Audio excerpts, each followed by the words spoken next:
Hello guys welcome back to my YouTube channel. আজি আপোনালোকে এই ভিডিওটোৰ জৰিয়তে আপোনাৰ ঘৰত থকা কাৰেন্ট বিল পেমেন্ট হল নে নাই সেইটো জানিব পাৰিব। আপুনি যদি অনলাইন আৰু অফলাইন কাৰেন্ট বিল পেমেন্ট কৰিছিল তেনেহলে আপোনাৰ কাৰেন্ট বিল পৰিশোধ হল নে নাই সেইটো আপোনালোকে আপোনাৰ মোবাইলত অতি সহজে জানিব পাৰিব। তাৰ বাবে আপোনালোকে এই ভিডিওটো শেষৰলৈকে চাই থাকক। পোনপ্ৰথমতে আপুনি ক্ৰম ব্ৰাউজাৰ ওপেন কৰি লওক। আপোনাৰ যদি ক্ৰম ব্ৰাউজাৰ নাই তেনেহলে আপুনি বেলেগ এটা ব্ৰাউজাৰ ওপেন কৰি লওক। ক্ৰম ব্ৰাউজাৰ ওপেন কৰাৰ পিছত একেবাৰে ওপৰত টাইপ কৰক APDCL বিল পেমেন্ট বুলি। এতিয়া আপুনি সাৰ্চত ক্লিক কৰক। সাৰ্চত ক্লিক কৰাৰ পিছত ইয়াতে দেখিবলৈ পাব প্ৰথমতে আছে APDCL কুইক পে। তাতে আপুনি ক্লিক কৰক। ক্লিক কৰাৰ পিছত আপোনালোকে দেখিবলৈ পাব নতুন এটা পেজ।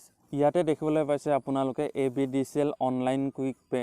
তাৰ তলত আছে কনজিউমাৰ আইডি। তাতে আপুনি আপোনাৰ কনজিউমাৰ আইডিটো টাইপ কৰক।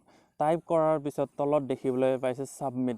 তাতে ক্লিক কৰক। ইয়াতে দেখিবলৈ পাইছে আপোনালোকে you do not have any unpaid outstanding. তাৰ মানে আপোনাৰ আৰু কাৰেন্ট বিল পেমেন্ট কৰিব লগা নাই। আপোনাৰ কাৰেন্ট বিল পেমেন্ট হৈ গৈছে। তাৰ কাৰণে আপোনাৰ ইয়াতে তেনেকৈ লিখা আছে। আপোনাৰ যদি কাৰেন্ট বিল পেমেন্ট হোৱা নাই তেনেহলে আপোনালোকে ইয়াতে দেখিবলৈ পাব গোটেই ডিটেইলছ আপোনাৰ কিমান দিব লগা থাকে সেইবোৰ আপোনালোকে ডিটেইলছ দেখিবলৈ পাব। যদি আপোনাৰ ভিডিওটো ভাল লাগে লাইক শেয়াৰ কমেন্ট কৰিব। লগতে আপুনি এনেদৰে ভিডিও পাই থাকিবলৈ সাবস্ক্ৰাইব কৰিব। Thank you for watching.